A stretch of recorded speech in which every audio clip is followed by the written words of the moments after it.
Bapa di dalam surga, terima kasih untuk waktu yang baik yang Kau berikan pada kami. Kami masih boleh bertemu untuk sama-sama belajar, memikirkan kembali tentang firman Tuhan dan tentang dasar-dasar iman yang kami percayai. Kami ingin menjalani hidup Kristen kami bukan hanya sebagai sebuah sistem yang terus-menerus kami lakukan, terus-menerus berjalan tanpa kami mengerti artinya, tetapi kami rindu sekali kami boleh sungguh tahu dengan jelas apa yang kami lakukan, apa yang kami percaya, kepada siapa hidup ini kami serahkan, dan juga mengapa kami melakukan atau menghidupi iman kami dengan cara yang selama ini kami jalani. Kami mohon Tuhan boleh bantu di dalam waktu sebentar ini. Tuhan terangi hati dan pikiran kami, dan pembelajaran-pembelajaran yang kami lakukan biarlah sungguh boleh menumbuhkan iman kami, mempersiapkan hati kami untuk boleh semakin mengenal Tuhan dan bertumbuh dalam iman. Tuhan terima kasih, berkati setiap kami, berkati hamba-Mu yang terbatas, biarlah diskusi kami berbuah menjadi berkat dan memuliakan Tuhan. Di dalam nama Tuhan Yesus kami berdoa. Amin. Bapak dan Ibu dan saudara-saudara sekalian, hari ini kita akan belajar satu pelajaran yang baru selama 3 minggu, yaitu doktrin gereja, atau biasa disebut eklesiologi. Nah, saudara-saudara, di dalam teologi sistematik, seringkali doktrin gereja itu ditaruhnya paling belakang, ya, pada umumnya, antara digabung dengan doktrin Roh Kudus. Jadi biasanya Roh Kudus dan gereja itu diasumsikan digabung, atau gereja dan akhir zaman itu digabung begitu. Jarang sekali kita sungguh-sungguh punya satu khusus belajar tentang gereja. Kenapa? Mungkin karena orang-orang berpikir, oh ya udah gereja mah nggak usah dipelajarin, nggak usah teori-teori, lakukan aja, yang penting kita datang ke dalam gereja. Nah, eh, mungkin ada benarnya ya bahwa yang namanya gereja itu baru bisa real ketika kita menghidupinya gitu. Ya, maksudnya kita tuh belajar doktrin gereja bukan dengan ngomong-ngomong doang, gereja itu ini begini-begini itu mengawang-awang. Tapi Anda dan saya memang harus mengikatkan diri ke dalam gereja, kita mesti jadi anggota, kita mesti hadir beribadah, kita mesti melayani. Memang harus diwujudkan dalam praktek. Ya, tapi saya kira bukankah semua teologi juga begitu? Harus dipraktekkan begitu ya. Misalnya kita nggak ngomong tentang Allah, oh kalau gereja itu nggak perlu diomongkan, dipraktekkan aja. Kalau gitu ngomong tentang Allah, boleh, cuman mengawang-awang. Oh Allah itu begini, Allah itu begini. Enggak, Anda harus ngomong tentang Allah kan juga di dalam doa, di dalam pengenalan pribadi dengan Allah gitu.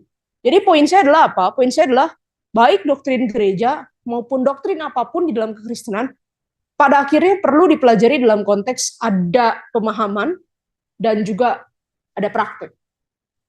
Nah, masalahnya adalah kalau doktrin gereja kita hanya dasarkan pada praktek saja, tidak ada pemahaman, nanti kita akan lihat betapa kita itu tipis atau miskin ya pengertiannya tentang apa yang selama ini dilakukan. Ya, coba saudara pikir-pikir ya, kenapa sih saya harus beribadah? Di Hosana kemarin penginjil Valen di remaja khotbah soal ibadah membuat hitung-hitungan sederhana. Seandainya kita asumsi ya, setiap hari Minggu kita pergi ke gereja, setiap hari Minggu kita ibadah, maka dalam umur hidup kita yang sekarang sudah berapa kali kita ibadah? Wow, banyak sekali. Kalau Anda jadi orang Kristen 1 tahun aja sudah ibadah 52 kali. Kalau jadi orang Kristen 10 tahun sudah ibadah 520 kali, dan seterusnya. Tapi pertanyaannya kenapa ya saya harus ibadah di gedung? Kenapa saya harus ibadah dengan cara demikian, misalnya? Atau kenapa saya harus memproses keanggotaan saya, misalnya? Nah, kadang kita nggak punya pemahaman teologis, ya, cuman punya pemahaman-pemahaman yang sifatnya praktis, ya. Nah, saya harap melalui 3 sesi kita belajar tentang gereja, kita bukan hanya mengerti praktek bergereja, tetapi juga kita mengerti betapa pentingnya gereja itu, betapa indahnya gereja itu di dalam rancangan Tuhan, dan betapa berharganya Tuhan berikan gereja itu bagi kita. Saya harap pulang dari 3 sesi ini, Ibu Bapak lebih cinta kepada gereja lokalnya masing-masing. Karena apa? Karena sadar bahwa, oh, gereja itu adalah anugerah Tuhan untuk saya. Ya, nah, karena kita tidak mungkin juga bahas panjang dan lebar dalam 3 sesi, maka saya akan membaginya demikian. Hari ini kita akan bahas basicnya dulu, Ibu Bapak dan saudara-saudara. Apa sih gereja itu? Ya, saya akan mengajak kita melihat dari keseluruhan Alkitab dari Perjanjian Lama sampai Perjanjian Baru. Dalam rancangan Allah, gereja itu perannya seperti apa? Kenapa kok asal mulanya, kenapa kok gereja itu ada? Ya, ini akan kita bicarakan hari ini. Lalu apa natur dan ciri gereja yang sehat? Ya. Lalu di dalam 2 minggu ke depan, kita akan belajar yang namanya means of grace, sarana anugerah. Jadi gereja itu dipercayakan oleh Tuhan untuk menjadi saluran anugerah Tuhan. Ya. Nah, apa sih saluran anugerah yang Tuhan titip kepada gereja? Pada dasarnya ada 3 yang utama. Yang pertama firman Tuhan, yang kedua sakramen, dan yang ketiga itu adalah pengasuhan. Pengasuhan atau penggembalaan atau pemuritan atau pembinaan sama. Itu nurturing, bahasa Inggrisnya ya. Pengasuhan untuk anak-anak Tuhan. Nah, jadi Agustinus dan Cyril dari Alexandria punya satu kalimat yang mereka pernah ucapkan. Jadi Allah itu adalah Bapa bagi orang-orang percaya tentu saja. Dan di dalam khotbahnya Cyril pernah bilang gereja itu adalah ibu bagi orang-orang percaya. Maksudnya apa? Ya, gereja kan kita tahu di dalam kitab suci itu mempelai Kristus, ya. Maksudnya adalah gereja yang dipercaya oleh Tuhan untuk melahirkan anak-anak Allah. Nanti kita akan lihat dalam konteks pemberitaan firman, pekabaran Injil, sakramen. Tentu kelahiran baru itu dikerjakan oleh Roh Kudus, tetapi tanda-tanda daripada kelahiran baru itu dikerjakan oleh gereja. Nah, nanti kita akan lihat itu ya di dalam sesi-sesi ini. Lalu gereja juga dipanggil Tuhan untuk memberi makan anak-anak Allah, mengasuh, membesarkan, sampai juga mendisiplin anak-anak Allah. Nah, jadi ini sesuatu yang sangat indah. Ya, kita akan lihat firman Allah, kemudian sakramen, dan juga pengasuhan. Nah, karena sakramen ada 2, jadi saya bagi 2. Besok kita belajar dulu firman Allah dan perjamuan kudus. Lalu nanti minggu ketiga kita belajar baptisan dan pengasuhan. Ya, kira-kira ini agenda kita. Saya ingin mulai dengan, ini bahan utama yang saya pakai ada 3. Yang pertama Michael Bird, dia ini bukunya ya, orang Australia, bagus sekali. Jadi dia buku teologi sistematik, tapi dia sangat mendasarkan pada kitab suci. Jadi dasar biblikanya kuat, bukan hanya filsafat, tapi dasar biblikanya sangat kuat. Lalu yang kedua adalah Herman Bavinck, dia teolog reform, sangat terkenal sekali. Ini susah dipahami, tapi sangat kaya ya bagian tentang gereja. Dan yang terakhir adalah Tim Keller. Tim Keller dari segi praktis, dia adalah seorang pendeta jemaat. Dia banyak bicara bagaimana gereja harus eksis, khususnya di tengah-tengah zaman ini, zaman orang-orang menolak kebenaran. Dan juga dia punya satu fokus, yaitu pelayanan gereja di perkotaan. Ya, kenapa perkotaan? Karena menurut dia perkotaan itu sentra kehidupan manusia. Pendidikan banyak di perkotaan, dagang banyak di perkotaan, budaya banyak di perkotaan. Jadi kalau gereja pengen cepat menyebarkan dampak tuh harus memikirkan pelayanan perkotaan. Bukan berarti pedesaan tidak penting, enggak. Tapi Tim Keller memang dikasih panggilan khusus sama Tuhan untuk menggumulkan pelayanan-pelayanan perkotaan. Kira-kira begitu. Ya, ini yang akan kita diskusikan. Saya pakai bahan-bahan ini untuk materi kita. Nah, Ibu Bapak dan Saudara-saudara, sebelum kita masuk lebih jauh, saya pengen ngajak Bapak Ibu beri waktu untuk diskusi. Diskusi paling lama 10 menit, dengan orang terdekat aja yang di kiri kanannya Ibu Bapak. Ya, boleh berdua, boleh bertiga. Ya, diskusikan apa? Diskusikan beberapa pertanyaan ini. Yang pertama, sudah berapa lama Anda menjadi bagian di gereja sekarang? Ya, sudah berapa lama ibadah misalnya di Hosana, di GI, di gereja Ibu Bapak, ya, sudah berapa lama? Kebanyakan sih jemaat Hosana ya.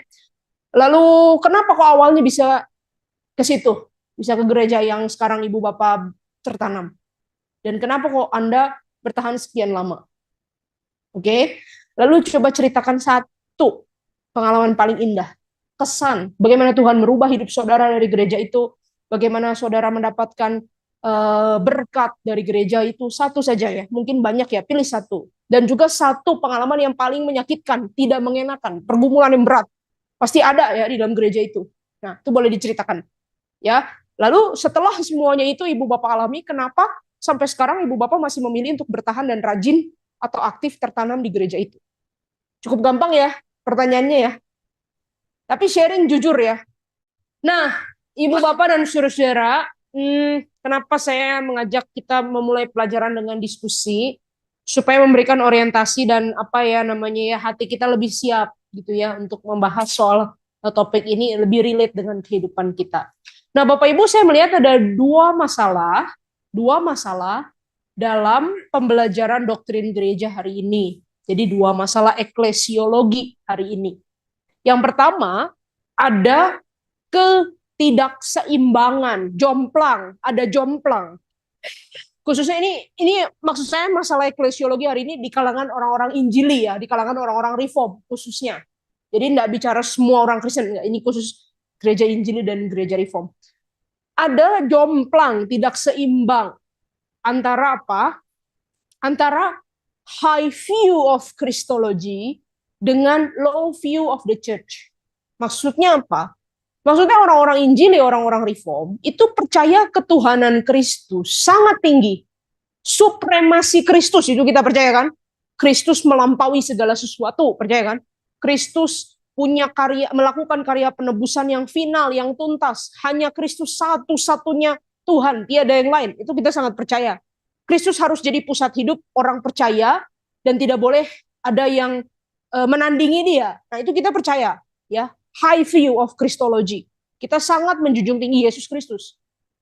Tapi gereja, kadang-kadang kita anggap gereja itu cuman organisasi persekutuan sosial. Nah, cuman persekutuan sesama manusia. Begitu ya. Jadi pandangan tentang Kristus sangat tinggi, pandangan tentang gereja sangat rendah. Atau bisa dibilang low view. Padahal gereja itu adalah tubuhnya Kristus. Nah, ini agak kontradiksi. Kita memandang Kristus sangat tinggi, tapi tubuh Kristus kita pandang sangat rendah. Contohnya sangat rendah apa? Ini mungkin sadar nggak sadar ya, terekspresi kadang kalau kita ngomong. Seringkali kita bilang begini, ya semua gereja sama aja lah, yang penting kan percaya Tuhan Yesus. Nah, saudara harus hati-hati. Apakah betul semua gereja sama aja? Nah, nanti kita coba bergumul ya. Ada gereja-gereja yang memang tidak tepat atau tidak sadar begitu ya. Penghayatannya mungkin berbeda dari kitab suci gitu. Atau ada orang yang bilang, saya pernah dulu punya teman yang ini hamba Tuhan ya, di seminari sama-sama belajar teologi. Dia bilang begini, khotbah di gereja di Malang, dia pernah keliling gereja di Malang. Khotbahnya menurut dia nggak ada yang benar, nggak ada yang sesuai dengan teori hermeneutik. Kalau kita anak sekolah teologi kan belajar tafsir dengan betul ya. Jadi dia pikir, oh gereja di Malang ini khotbahnya nggak ada yang benar. Jadi dia bilang begini, saya nggak mau ke gereja, ngapain? Khotbahnya nggak benar. Jadi apa yang dia lakukan kalau hari Minggu? Pendalaman Alkitab sendiri, Bible study 3 jam. Sama kan kayak gereja, Bible study sendiri 3 jam. Nah itu nggak bisa, keliru itu. Dan kadang spiritualitas Injili, ini sadar atau enggak, kita selalu ngomong begini, jangan urus orang lain, ini urusan pribadi kamu dengan Tuhan. Spiritualitasnya individualistik sekali gitu, saya dengan Tuhan, kayak nggak ada orang lain gitu. Ya, memang tentu saja nih high view of Christology kan, high view of Christology itu gini, keselamatan itu bukan karena suku, bukan karena ikut orang tua, bukan karena status sosial, tapi tiap-tiap orang harus mengaku sendiri kan, pribadi kan, bahwa Yesus adalah Tuhan dan Juru Selamat. Itu kan high view of Christology. Ya. Tiap orang kenal Kristus enggak, kan begitu. Tapi kan Alkitab mengatakan, setiap orang yang percaya Kristus, otomatis jadi apa? Tubuh Kristus. Jadi gereja. Kalau betul-betul percaya Kristus ya, kalau betul-betul dilahir barukan. Cuma itu yang belakangnya kita suka buang tuh, suka lepasin. Yang penting adalah kita percaya Yesus, sudah. Jadi spiritualitasnya itu individualistik sekali. Saya dengan Tuhan, saya dengan Tuhan. Nah, memang dalam sepanjang sejarah gereja, kenapa ini terjadi? Karena dalam masa reformasi, dalam masa gerakan Puritan, dalam masa evangelikalisme, kebangunan gerakan Injili, dulu itu kan gereja-gereja kita semua kan satu ya, gereja itu ya, dipimpin oleh paus gitu ya, atau enggak oleh elit, oleh imam, oleh pemimpin agama tertentu. Memang pada waktu itu pra reformasi, institusi gereja itu di dalamnya jadi bobrok sekali. Memang ada penyalahgunaan kekuasaan, ada tafsiran yang diselewengkan, penjual belian surat keselamatan, pokoknya bertentangan jauh lah dengan doktrin yang ada di dalam Alkitab. Nah, itulah sebabnya Luther, Calvin, itu melakukan reformasi, Zwingli dan teman-temannya, mau ajak kita, ayo orang awam semua baca Alkitab sendiri. Jangan mau kamu dibohong-bohongin pendeta, dibohong-bohongin pemimpin yang bisa menyeleweng-nyelewengkan. Nah, sehingga lahirnya reformasi gitu ya. Memang ini adalah terbelakangnya. Institusi gereja jadi tidak bisa dipercaya, sehingga setiap orang bisa punya akses kepada Alkitab dan kepada Tuhan itu masing-masing. Tapi begini masalahnya Ibu Bapak, kalau itu satu zaman seperti itu, ada penyelewengan, satu zaman ada institusi gereja yang belok, tidak bisa dipercaya ya, para pemimpin yang serong. Apakah itu berarti institusi gereja semuanya kita buang, semuanya kita anggap nggak penting? Apakah kita berarti ya udah kalau gitu kita nggak usah percaya pimpinan, nggak usah percaya badan institusi gereja, kita baca kitab sendiri aja. Apakah kalau ada masalah, apakah itu berarti kita buang semua? Nah, maka ada istilah di dalam orang-orang yang belajar eklesiologi belakangan, kita suka ada istilah begini. Ini namanya kesalahan sejarah. Kesalahan sejarah itu adalah you throw the water, but also you throw the babies. Jadi kalau mandiin bayi di dalam apa sih itu yang dulu tempat mandi bayi itu yang apa namanya sih? Ya itu bak mandi bayi ya. Kan udah mandi kan airnya kita buang kan. Nah, tapi kan kita jangan buang bayinya dong kan begitu ya. Nah, maka saya pengen mengajak kita yuk lihat konsep Tuhan dari awal. Ya waktu dia menciptakan Adam itu punya dampak sebenarnya punya alur yang sama dengan kenapa ada gereja hari ini. Ya, nah kita akan lihat. Jadi hatinya Tuhan, konsepnya Tuhan, gereja itu indah dan baik gitu. Nah kita akan lihat telusuri dari PL sampai PB. Itu ya, itu yang pertama. Yang kedua, saya temukan masalah dalam eklesiologi hari ini adalah begini. Alasan untuk bergereja, ini karena low view of the church ya. Ini saling berkaitan.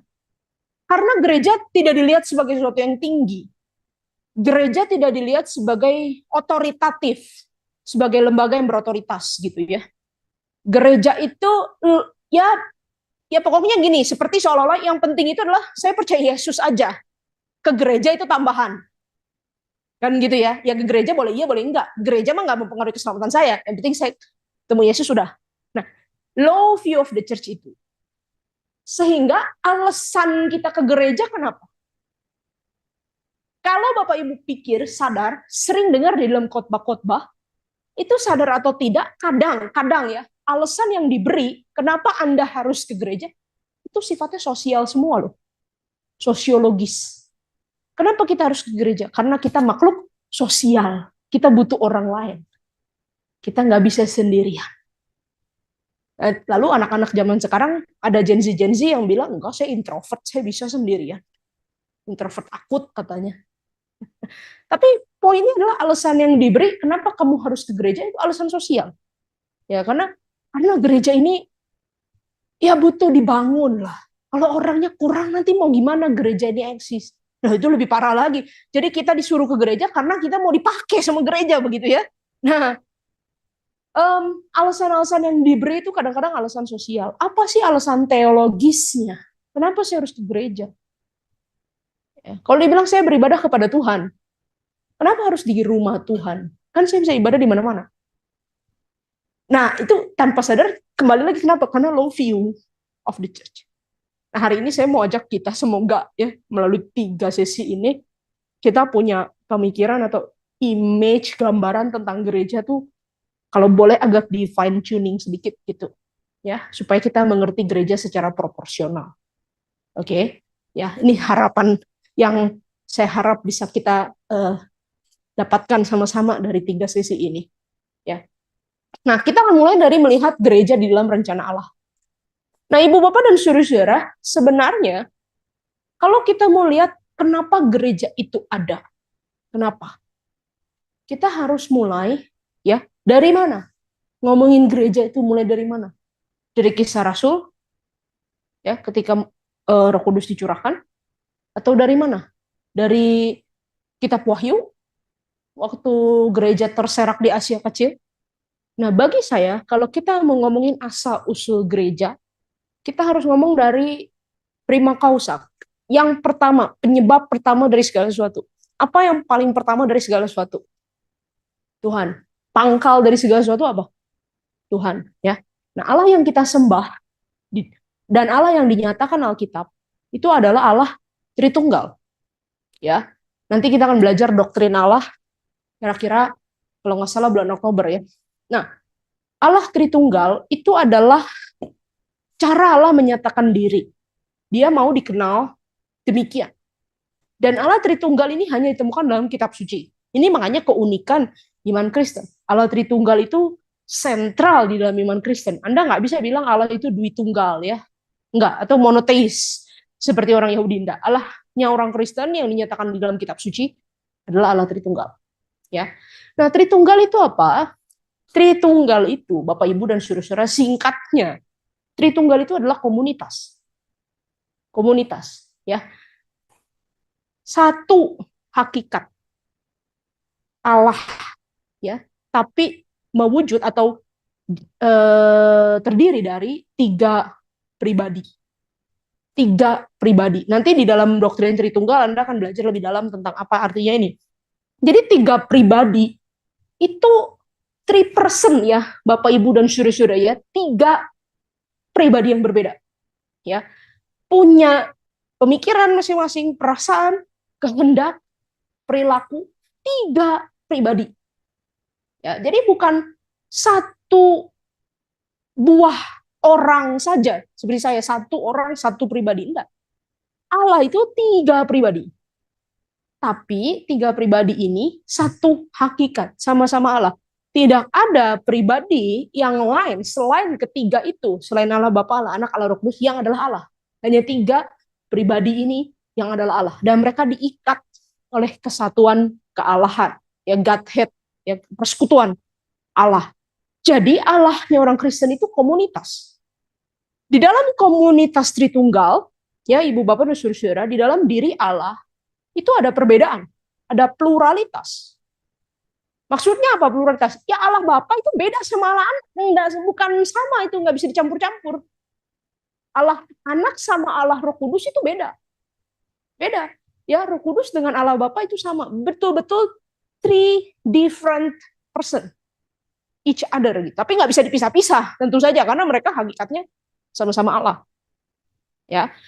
Nah, di dalam Tritunggal ada pluralitas, ada kepelbagaian, ada diversity gitu ya di dalam di dalam Tritunggal.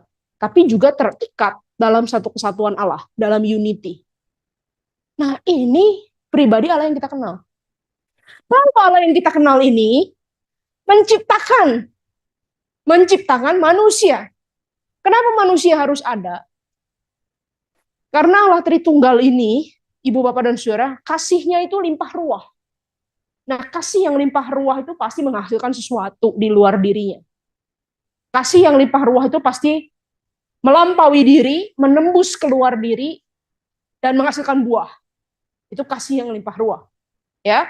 Nah, Allah Tritunggal kemudian menciptakan manusia yang adalah gambarnya, gambar Allah di dunia. Itu manusia. Dan luar biasa indah, kalau Ibu Bapak baca Kejadian 1 ayat 27, di sana dikatakan maka diciptakannya oleh Allah itu laki-laki dan perempuan. Ya, surut dengan gambarnya ya. Laki-laki dan perempuan, itulah gambar Allah. Ya, laki-laki dan perempuan diciptakannya mereka. Jadi yang namanya gambar Allah yang kelihatan di dunia, itu apa? Siapa? Gambar Allah yang kelihatan di dunia. Laki-laki manusia, laki-laki dan perempuan. Kembali lihat di sini ada diversity, ada plurality, ada kepelbagaian. Ya. Nah, tetapi justru ini menggambarkan kekayaan Allah Tritunggal. Ya. Nah, manusia Adam dan Hawa diciptakan untuk menjadi wakilnya Tuhan di dunia. Ya, untuk menjadi wakilnya Tuhan di dunia. Ya, maka Tuhan suruh kamu kuasai bumi, penuhi bumi. Ya. Dan karena Tuhan Allah itu mencipta, dia punya kapasitas-kapasitas sebagai pencipta. Itu kapasitas-kapasitas Allah sebagai pencipta itu diwariskan kepada manusia. Jadi manusia punya sifat-sifat Allah tertentu. Sifat-sifat Allah yang dia komunikasikan.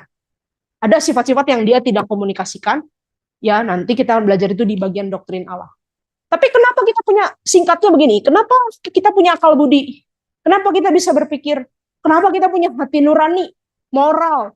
Anda nggak usah Kristen, nggak usah bukan Kristen, bisa punya moral gitu. Ya, seperti misalnya singa nggak akan makan anaknya misalnya gitu ya, atau ya kalau mungkin ada perampok yang jahat bisa merampok untuk kasih makan anaknya. Kenapa kok bisa ada begitu hati nurani? Karena kita mewarisi sifat-sifat Allah pada derajat tertentu. Ada yang dikomunikasikan secara general, semua orang mengalami. Ya, itu namanya anugerah umum. Nah, saudara-saudara, manusia itu kan dipanggil untuk menjadi wakil Allah di dunia. Ya, dikasih kemampuan mencipta, dikasih sifat-sifat Allah. Ya. Nah, untuk Adam dan Hawa sebenarnya dipanggil secara khusus bagaimana melalui Adam dan Hawa ini mereka bisa, kan disuruh sama Tuhan, penuhilah bumi, taklukkanlah itu. Tujuannya apa? Tujuannya supaya Tuhan dimuliakan. Ya, supaya Tuhan dimuliakan. Supaya melalui persekutuan Adam dan Hawa, keluarga yang mereka bentuk, nama Tuhan itu bisa dimuliakan. Ya. Tapi kita tahu bahwa Adam dan Hawa gagal, ya, belum apa-apa aja udah jatuh ke dalam dosa ya di dalam Kejadian pasal 3. Nah, lalu Tuhan membuat rescue plan, rencana penyelamatan. Tentu Tuhan enggak bisa rencana Tuhan itu gagal karena manusia berdosa, nggak bisa. Rencana Tuhan itu kan sempurna, ya. Maka bagaimana rencana Tuhan untuk menyelamatkan atau tetap menjalankan rencananya yang indah? Tuhan memilih satu bangsa, yaitu bangsa Israel, mulai dari keturunan Abraham. Nah, bangsa Israel juga punya panggilan yang sama. Dipanggil khusus untuk jadi wakil Tuhan di dunia. Bagaimana dari satu bangsa ini ikat janji dengan Tuhan. Ikat janji dengan Tuhan. Ikat janji itu ada di Kejadian 12, Kejadian 15, Kejadian 17. Tuhan dengan Abraham. Aku akan menjadi Allahmu, engkau akan menjadi umatku. Itu ikat janji, ya. Dan melalui keturunanmu, segala bangsa di muka bumi akan mendapatkan berkat. Jadi seperti Israel ini raja kecil di tengah-tengah dunia milik Tuhan. Dalam tanda kutip, raja yang kelihatan. Bangsa Israel ini raja kecil yang kelihatan untuk menghadirkan kerajaan Allah yang tidak kelihatan di dalam dunia ini, di dalam bumi ini. Ya, tapi kita tahu kemudian Israel juga gagal. Ya, ibu bapak dan saudara-saudara, Israel juga gagal. Nah, tapi kita bersyukur Yesus Kristus, ya, dia datang ke dalam dunia sebagai manusia, menjadi Adam yang kedua, menjadi Israel yang baru. Yesus Kristus taat dan setia pada Allah, menggenapi, menjalankan apa yang dulu-dulu Adam dan Israel sudah gagal lakukan. Yesus Kristuslah yang menggantikan Adam dan menggantikan Israel. Yesus Kristus jadi Adam kedua, Yesus Kristus jadi Israel yang baru. Ya. Nah, lalu setelah itu Yesus Kristus itu mati, bangkit dan naik ke surga. Lalu orang-orang yang percaya kepada Kristus, itulah yang kemudian disebut sebagai gereja atau tubuh Kristus atau Israel rohani atau manusia yang baru. Ya, Yesus Kristus adalah permulaan dari manusia yang baru. Manusia yang pertama, Adam yang pertama sudah jatuh ke dalam dosa. Nah, ada manusia yang baru. Panggilannya tetap sama untuk menghadirkan kerajaan Allah di dunia. Ya, jadi summary-nya seperti ini. Ini dari Bavinck ya. Bavinck katakan ada hubungan erat antara Adam, Israel, Kristus, dan gereja. Baik Adam maupun bangsa Israel adalah manusia yang dipanggil Allah untuk menjadi wakil Allah di dunia. Ya. Mereka dipanggil untuk menjadi imam dan raja kecil di dunia. Maksudnya apa? Dari mereka, segala bangsa di muka bumi bisa kenal Tuhan. Ya, dan tahu gimana sih kerajaan Allah itu nilai-nilainya. Oh, ada berkat, ada kasih, ada damai, ada pemerintahan Allah yang berkuasa. Nah, itu melalui hidup Israel. Bagaimana Israel dan Adam bisa menyatakan atau melakukan, mengerjakan panggilan ini? Lewat 3 cara sebenarnya. Yang pertama adalah mereka harus melakukan atau memiliki satu hidup penyembahan kepada Allah yang tidak terbagi. Hanya satu Allah yang benar. Nah, kenapa ini penting? Karena mereka hidup di tengah-tengah bangsa timur dekat kuno yang menyembah banyak sekali Allah. Orang Babel, Mesopotamia, Mesir, Aram, menyembah dewa-dewi semuanya. Maka kalau nanti kita belajar kitab Keluaran ya, ada 10 tulah. Itu tulah itu bukan prank ya. Tuhan ngeprank, iseng-iseng. Wah, kasih gelap kamu nggak taat, nakal sedikit kasih nyamuk. Enggak. Tapi itu semua adalah dewa-dewa sesembahan orang Mesir. Ya, orang Mesir contoh, punya dewa yang kepalanya katak. Nah, itu sebab dikasih dewa katak itu dianggap dewa kesuburan, dewa kehidupan. Nah, maka waktu Tuhan kasih tulah katak itu katak segitu banyak sampai buat orang mati. Itu seperti tanda Tuhan pukul kalah dewa katak. Katak kamu sembah, Tuhan kalahkan. Gitu ya. Nah, jadi orang-orang yang hidup di tengah-tengah bangsa Israel, termasuk juga di tengah-tengah timur dekat kuno, itu semuanya tuh banyak menyembah dewa-dewa yang lain. Nah, maka Israel dan Adam dipanggil mengikat janji sama Tuhan justru sangat unik. Beda dari bangsa-bangsa lain, kamu harus menyembah hanya kepada Tuhan saja. Itu sebabnya kalau baca kitab Keluaran itu diulang-ulang terus. Ya, akulah Tuhan yang bawa engkau keluar dari Mesir. Akulah Tuhan Abraham, Tuhan Ishak, Tuhan Yakub. Tidak boleh ada Tuhan yang lain. Tidak boleh ada Tuhan yang lain. Itu diulang-ulang terus. Ya. Jadi supaya kamu jangan sama kayak orang lain gitu. Lalu yang kedua adalah dengan ikat janji. Ikat janji. Nah, Tuhan dengan Adam, ya sebelum kejatuhan, lalu juga Tuhan dengan Abraham, itu ikat janji. Nah, nanti janjinya diperbarui lagi di Sinai. Tuhan dengan bangsa Israel di bawah pimpinan Musa. Janjinya itu apa? Janjinya kalau dalam budaya timur dekat kuno, namanya perjanjian Sasrein Fasal, ya. Perjanjian antara raja besar dengan raja-raja kecil. Maksudnya apa? Maksudnya adalah raja yang besar ini akan memberikan perlindungan dan raja yang kecil ini harus setia kepada raja yang besar ini. Tapi juga raja yang kecil ini, raja yang tengah ini, itu punya panggilan tugas untuk memerintah sekitarnya. Kira-kira gitu. Nah, inilah sebenarnya model perjanjian Tuhan dengan bangsa Israel. Tuhan itu raja besar, bangsa Israel itu raja kecil. Raja kecil yang memerintah siapa? Memerintah seluruh bumi. Ya. Nah, jadi ada otoritas yang khusus yang Tuhan kasih. Kingship gitu ya.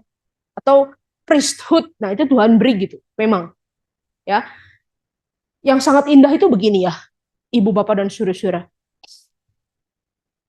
Yang sangat indah itu begini. Dalam budaya Sasrein Fasal, kerajaan besar dan raja kecil, biasanya ikat janjinya itu begini.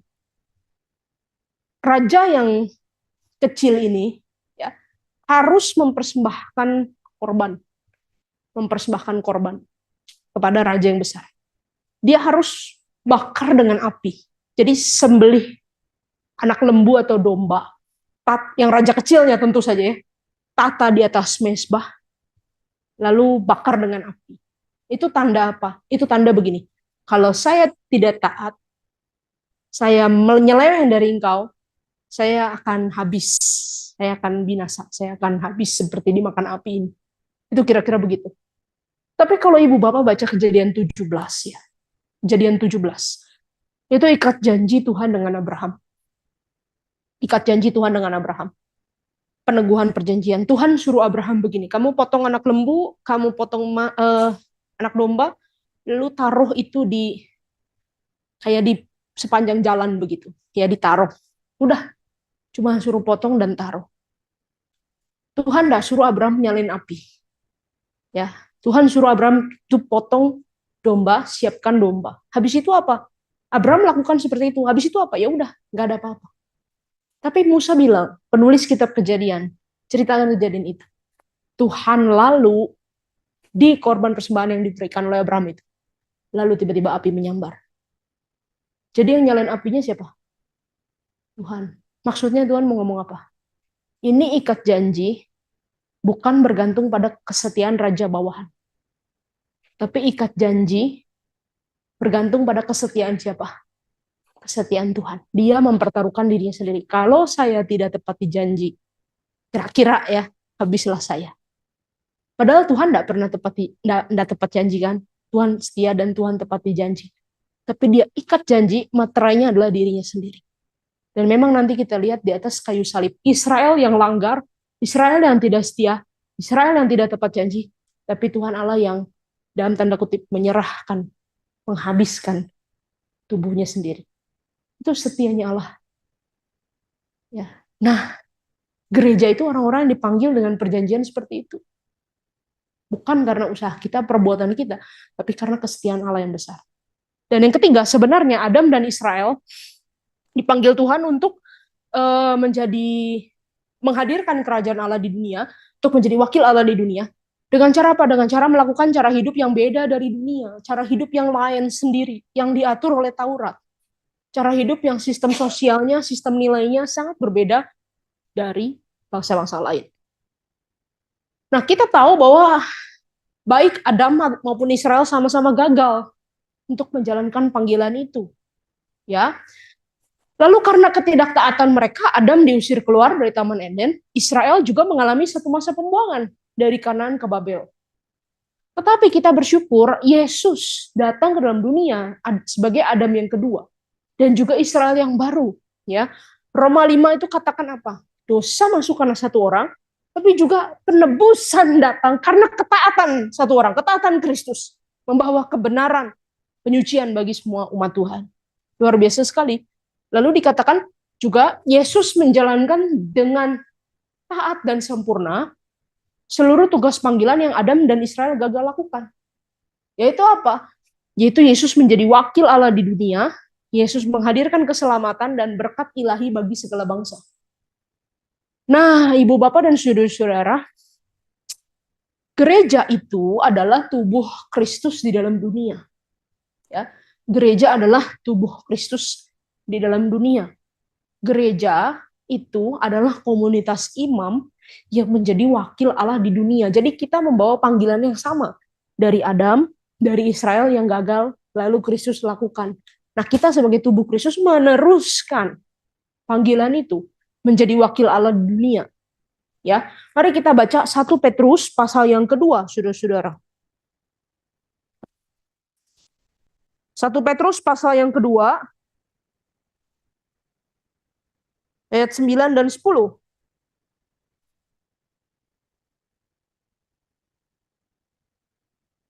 Kita baca bersama-sama ya. 1 Petrus pasal yang kedua, ayat 9 dan 10. Apakah sudah ketemu?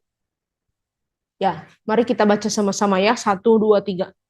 Namun, kamulah bangsa yang terpilih, imamat yang rajani, bangsa yang kudus, umat Allah sendiri, supaya kamu memberitakan perbuatan-perbuatan yang besar dari Dia, yang telah memanggil kamu keluar dari kegelapan kepada terangnya yang ajaib.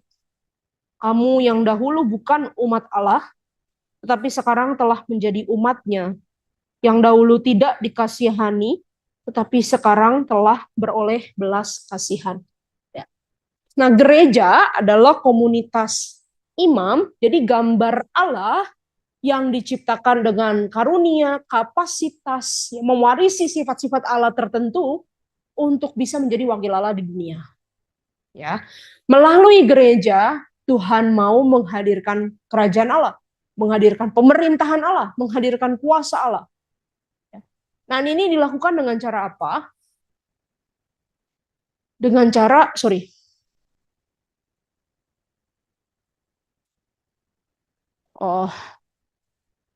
ada slide yang kehapus ya, sorry. Dengan cara yang sama dengan yang Adam dan Israel dipanggil, Ibu Bapak dan saudara-saudara, ya. Gereja diminta Tuhan untuk menjalankan panggilan ini dengan cara apa? Dengan cara melakukan penyembahan yang tidak terbagi hanya kepada Allah saja. Tidak ada Allah yang lain. Itu penyembahan tidak terbagi maksudnya apa? Mengaku Yesus Kristus sebagai satu-satunya Tuhan dan Juru Selamat. Tidak mendua hati, nggak menyembah Allah yang lain. Ya. Lalu yang berikut juga adalah terikat perjanjian dengan Allah. Bedanya ada perjanjian yang berbeda antara gereja dengan Israel. Ya, kalau Adam dan Israel, perjanjiannya itu sering disebut covenant of works. Ya, ini perjanjian lama gitu. Perjanjian lama itu covenant of works. Jadi kalau kamu taat, kamu akan selamat. Kalau kamu tidak taat, kamu akan menanggung gitu tidak taatanmu gitu ya. Covenant of works gitu. Nah, tapi kalau gereja kita sekarang ya, gereja Tuhan yang dipersatukan dalam Kristus, kita terikat dengan perjanjian yang baru, namanya adalah covenant of grace. Maksudnya apa? Perjanjian itu bukan ditentukan oleh apa yang kita perbuat, tapi apa yang Kristus perbuat. Apa yang Kristus perbuat, ketaatan Kristus yang diberikan pada kita, kebenaran Kristus yang diberikan pada kita, kekudusan Kristus yang diberikan pada kita. Kita menerima saja, itu namanya anugerah. Ya, nah kita adalah komunitas anugerah sebenarnya, menerima anugerah dari Tuhan. Maka salah sekali kalau di gereja memberlakukan syarat atau peraturan dengan kacamata hukum. Nah, saya percaya ya, syarat atau aturan itu sendiri kita tidak pernah susun untuk menjadi kuk yang memberatkan hidup manusia, enggak. Ya, itu sebenarnya adalah sebuah pengaturan cara hidup tertentu supaya gereja hidup berbeda dari dunia. Sama seperti misalnya Tuhan memberikan hukum Taurat bagi bangsa Israel. Hukum Taurat itu kan sebenarnya bukan untuk menghukum, bukan untuk ngeprank begitu, bukan untuk menjahati sebenarnya ya. Hukum Taurat itu diberikan apa? Untuk mengatur cara hidup. Supaya Israel hidupnya berbeda. Supaya dari hidup yang berbeda itu Israel jadi menarik, jadi saksi buat orang-orang lain. Nah, demikian juga kenapa gereja ada aturan, kenapa gereja ada ketetapan, ada kebijakan ya. Itu bukan untuk membuat manusia jadi susah. Tapi justru sebenarnya peraturan-peraturan, ketentuan-ketentuan yang ditetapkan dalam gereja itu untuk menata kehidupan bersama, menata kehidupan umat Tuhan supaya beda dari dunia. Nah, masalahnya orang-orangnya. Kadang kita membaca aturan itu secara keliru. Ya, fokusnya ke boleh nggak, kok dia boleh, kok saya nggak, gitu-gitu ya. Nah, jadi nggak mengerti basic dari aturan itu gitu. Nggak mengerti hati daripada aturan itu yang dibentuk untuk membuat umat Allah hidup berbeda. Ya, tapi kita malah melakukan perhambaan. Padahal nggak, padahal kita diatur. Karena apa? Karena saya sudah dibenarkan dalam Kristus nih. Maka hidup orang yang dibenarkan tuh harus gimana sih? Harus beda dong daripada orang berdosa gitu. Nah, itu makanya ada tata aturan. Itu makanya ada panduan firman Tuhan. Nah, cuman kita kadang kan menafsirnya secara keliru gitu ya. Nah, setidaknya ibu bapak bisa melihat ya sekarang ada kesinambungan yang kuat dari Adam, Israel, Yesus Kristus sampai kita hari ini gereja. Nah, bentuk gereja di dalam dunia itu ada dua, yaitu ada gereja yang tidak kelihatan atau disebut invisible church, gereja yang tidak kelihatan. Maksudnya apa sih? Gereja yang tidak kelihatan ini adalah seluruh umat Allah yang diselamatkan oleh karya Kristus dan dibenarkan karena iman. Melampaui suku, melampaui ras, melampaui bahasa, melampaui waktu. Coba kita buka Efesus pasal 4, Ibu Bapak ya, Efesus pasal 4. Efesus pasal 4 ayat 1 sampai 6. Jadi, di sini kita melihat bahwa semua orang pilihan Allah, semua umat pilihan Allah dilahir barukan oleh Roh Kudus. Nah, lahir baru oleh Roh Kudus itu kelihatan nggak? Dilahir barukan oleh Roh Kudus itu kelihatan nggak? Nggak kelihatan. Ya, Paulus bilang kamu diperbarui manusia batiniahmu diperbarui jadi manusia yang baru yang lahir dari benih ilahi bukan benih manusia. Kan itu nggak kelihatan ya. Kelahiran baru itu kan di dalam hati.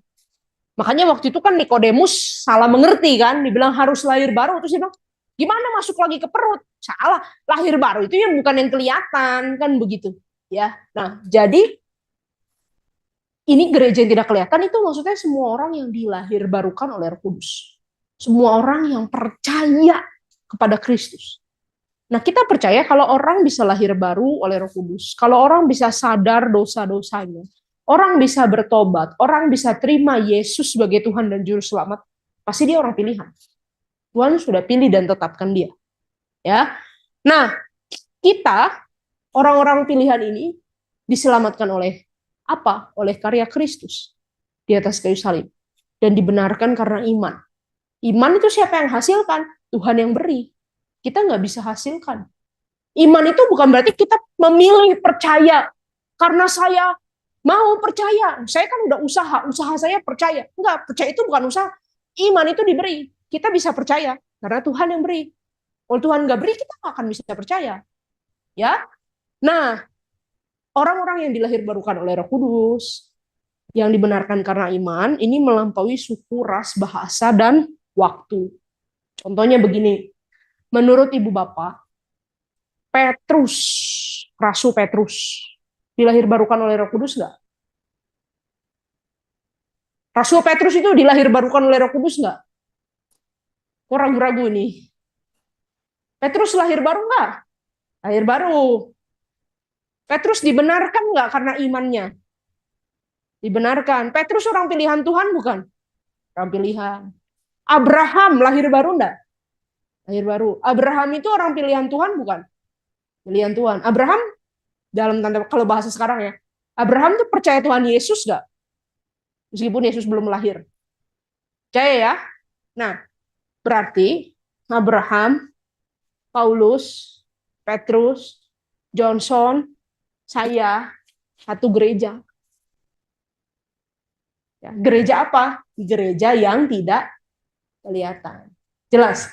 Ya, gereja yang tidak kelihatan adalah persekutuan semua orang yang percaya kepada Kristus.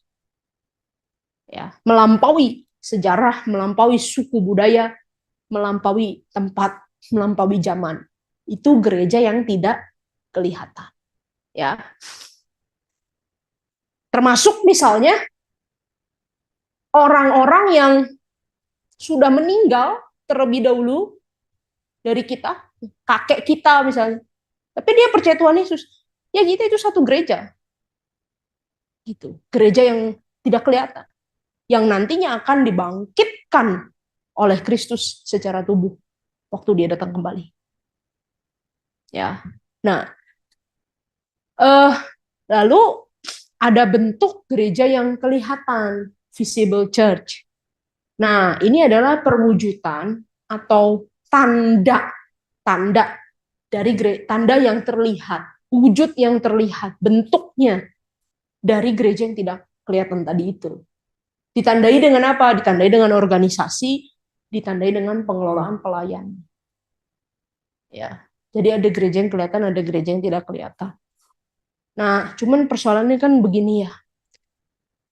Menurut Ibu Bapak, nih gereja yang kelihatan kan gereja yang kita datang.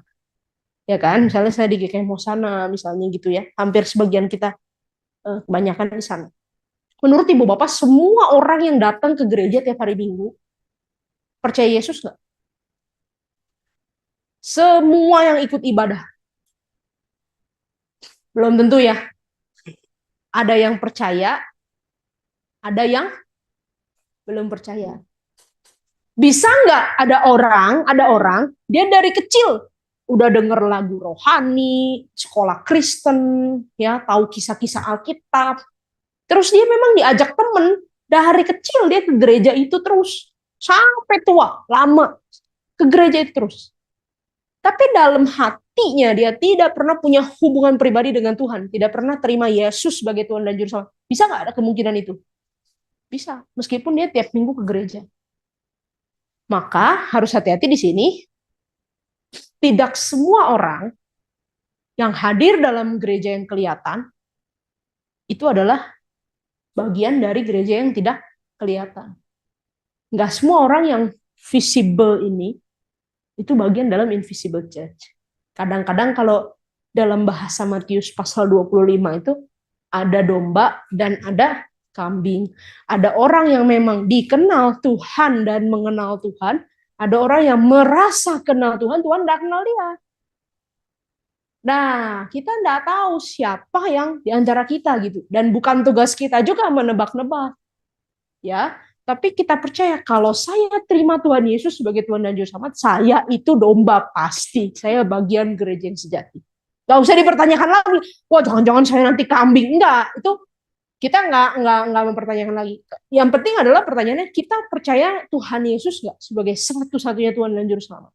Kalau saat ini kita percaya, itu anugerah dan itu tanda bahwa kita dipilih Tuhan. Begitu. Ya, orang yang dipilih Tuhan pasti akan bertahan sampai akhir.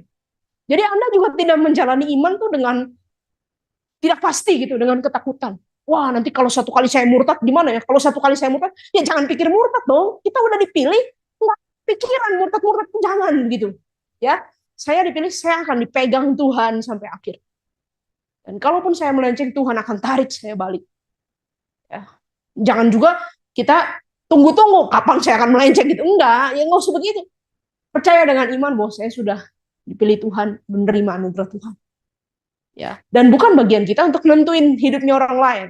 Ya, wah kayaknya dia kambing nih, kayaknya dia belum percaya. Itu bukan tugas Anda, itu job desk Tuhan, jangan diambil-ambil. Ya, hidup kita aja udah banyak, nggak usah ambil job desknya orang lain, apalagi job desknya Tuhan, kan begitu. Ya, nah, tapi begini Ibu Bapak, semua orang yang sudah percaya, kalau kita betul-betul sudah percaya, pasti kita masuk jadi bagian gereja yang tidak kelihatan. Pasti kita masuk jadi invisible church. Kalau kita udah percaya Tuhan Yesus, saat itulah kita jadi gereja yang tidak kelihatan, jadi tubuh Kristus. Ya. Maka yang namanya gereja yang tidak kelihatan itu isinya semuanya adalah orang percaya, orang yang diselamatkan. Jadi kalau orang itu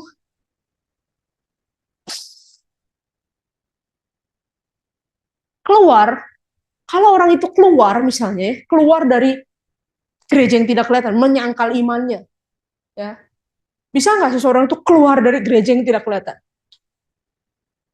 Kalau ada orang dalam tanda kutip keluar dari gereja yang tidak kelihatan, ya pasti dia orang yang tidak diselamatkan, bukan orang pilihan Tuhan. Nah, jadi maksudnya orang-orang dalam gereja yang tidak kelihatan ini pasti adalah umat Tuhan. Dalam gereja yang tidak kelihatan ya, pasti diselamatkan. Nah, tapi menariknya begini, gereja yang kelihatan ya, visible church ini, GKI Hosana misalnya, GII misalnya, GKI misalnya, GPIB misalnya, yang ada badannya, ada pendetanya, ada sistemnya, ada officiate-nya, itu dipercaya Tuhan jadi lembaga yang otoritatif untuk mengenali mana umat Tuhan, mana bukan.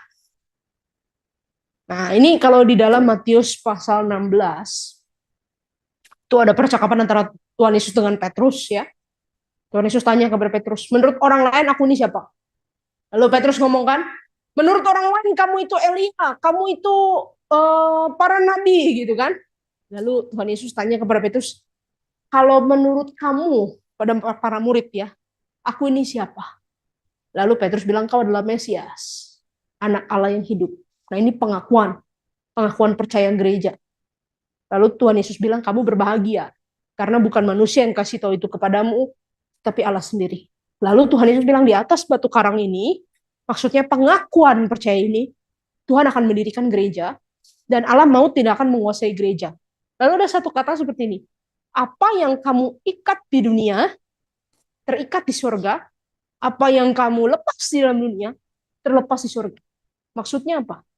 Maksudnya itu begini, gereja dikasih otoritas sama Tuhan. Gereja adalah lembaga yang dikasih otoritas sama Tuhan. Untuk menyatakan di dalam dunia, siapa yang umat Tuhan, siapa yang bukan. Nah, contohnya begini, contoh. Untuk pendidikan kita. Siapa sih lembaga otoritatif di dalam dunia ini untuk menyatakan seseorang itu terdidik atau tidak terdidik? Lembaga otoritatifnya siapa? Sekolah. Sekolah dikasih otoritas menyatakan orang itu lulus SD atau tidak lulus SD. Gitu ya. Lulus SMP atau enggak lulus SMP. Lulus SMA atau enggak lulus SMA. Sekolah dikasih otoritas itu untuk menentukan. Nah, kalau misalnya Anda bilang begini, ya tapi kan di dalam gereja juga bisa jadi loh ada orang yang nggak percaya, bisa jadi gereja salah mengenali, salah menentukan.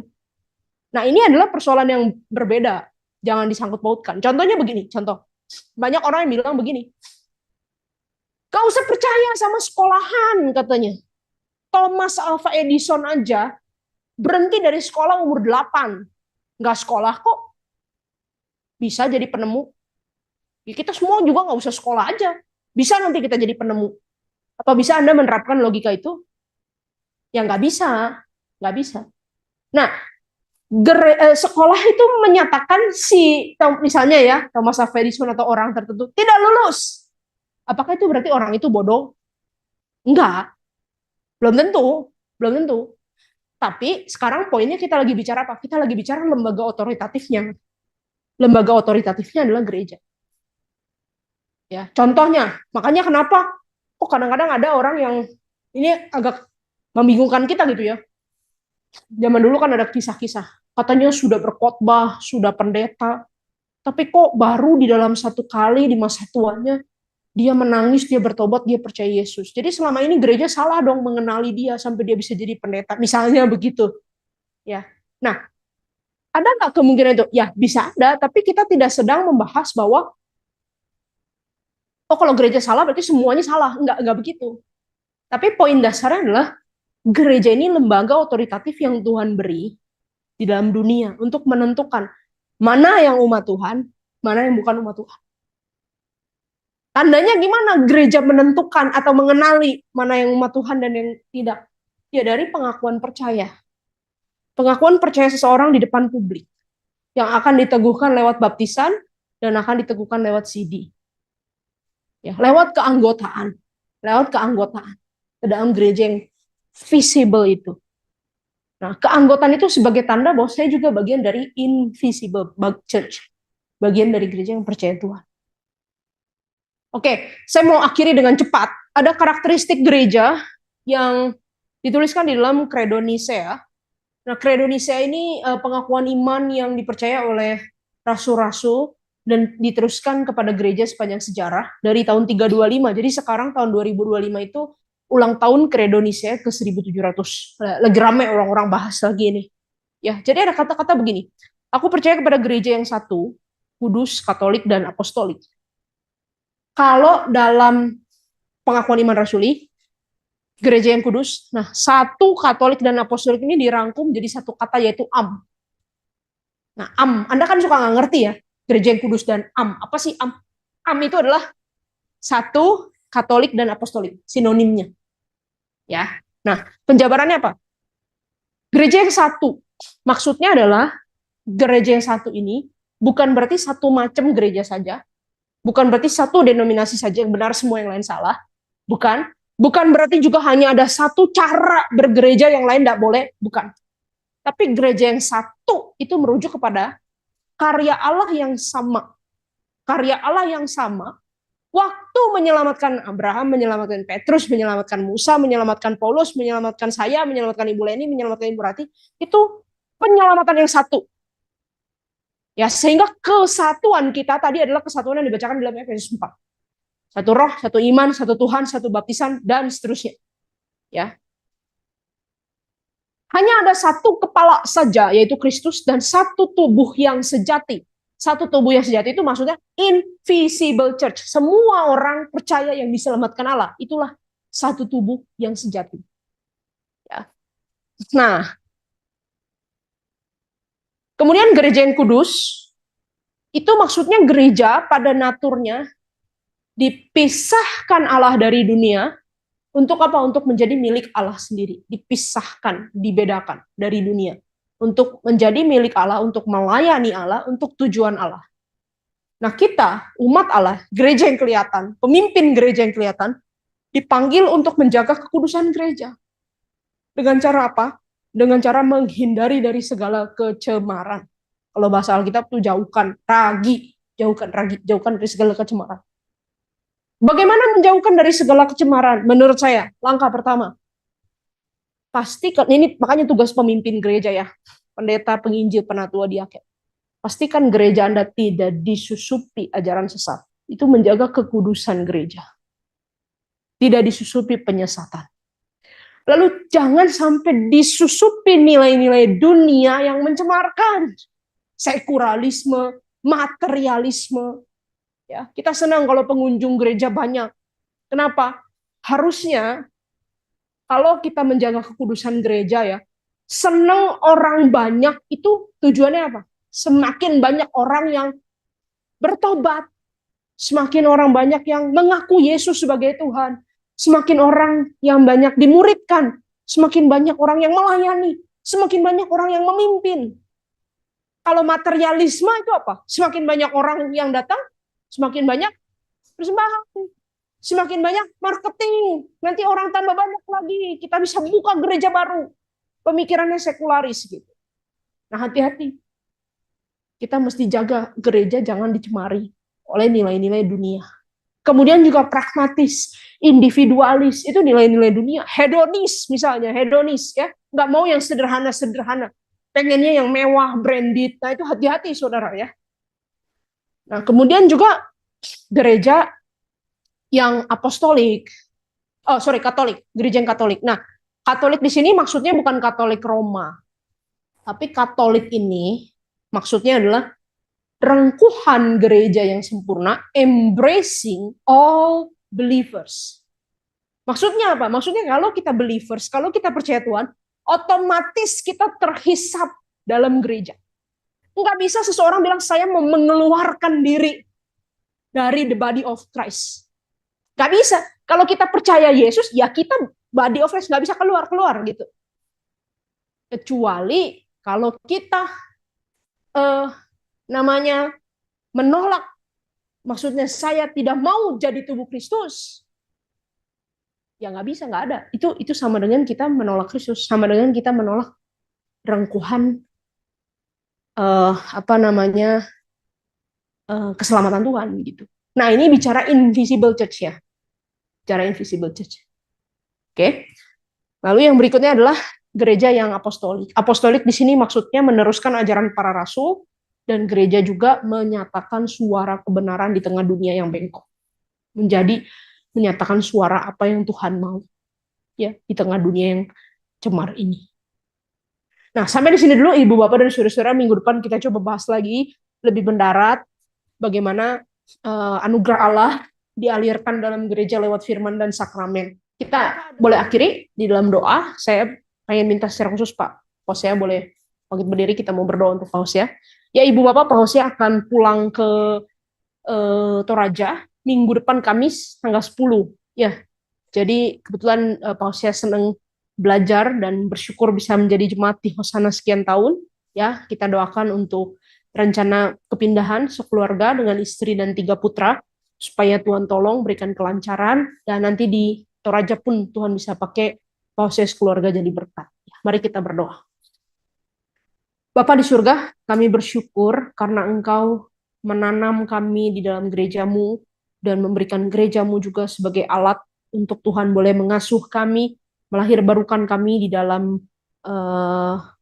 iman kami kepada Kristus. Dan kami bersyukur untuk persekutuan yang terjalin antara kami sebagai orang-orang percaya.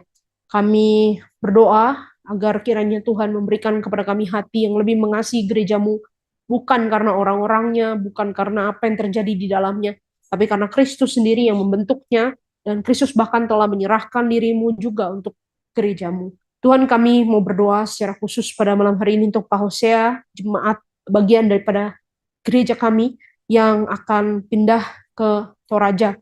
Engkau mohon Tuhan pimpin dan sertai perjalanan mereka sekeluarga agar bisa sampai dengan selamat perjalanan, dan juga Tuhan tolong adaptasi kembali di kampung halaman. Tuhan tolong untuk penyesuaian sekolah anak-anak, pekerjaan ibu dan bapak, Tuhan sertai. Dan kami percaya sebagai bagian dari umat Tuhan, meskipun kami terpisah jarak, kami tetap satu gereja di dalam Kristus. Maka kami mohon Tuhan, Engkau sendiri terus tumbuhkan iman, kerohanian, Hosea, Ibu Dorca juga 3 anak. Kiranya mereka terus bertumbuh mengenal Tuhan, juga jadi berkat.